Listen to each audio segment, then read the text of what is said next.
So in the time of Moses, there is no relation of Abrahamic faiths that the book will talk about. There is no relation of the community of Musa with other communities. It is a very narrow book as opposed to the Quran, which is much broader. So the same reality is being revealed again and again in accordance with different demands. Now, if you look at the other verses that are within the Quran, we will see that Quran is being revealed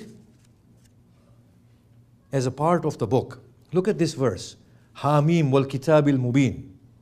Hamim, and the open or apparent book. Allah said, there is nothing dry or wet, but it is in the Kitabul Mubin. So here Allah makes reference to Kitabul Mubin. Hamim wal Kitabil Mubin. Hamim, whatever that means. By the Kitabul Mubin, the manifest book. Inna ja'alnahu Qur'anan Arabiyan. We have made it into an Arabic Quran. What have we made into the Arabic Quran? Kitabul Mubin. When we have revealed Kitabul Mubin to you, we have revealed the Kitabul Mubin to you in an Arabic language.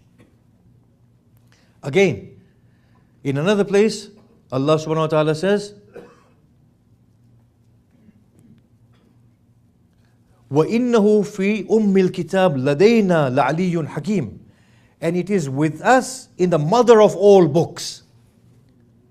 So this Quran is a part of the mother of all books, and this Quran is a part of Kitabul Mubin that has been revealed to you in the Arabic language. So if we can understand that, then we can see that no, Quran is a contextual expression of the Kitabul Mubin. Kitabul Mubin is the eternal truth. Kitabul Mubin is all inclusive of everything. Kitabul Mubin is universally applicable.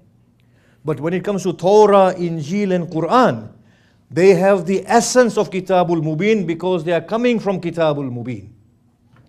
Yet, in their application, they are very much contextual.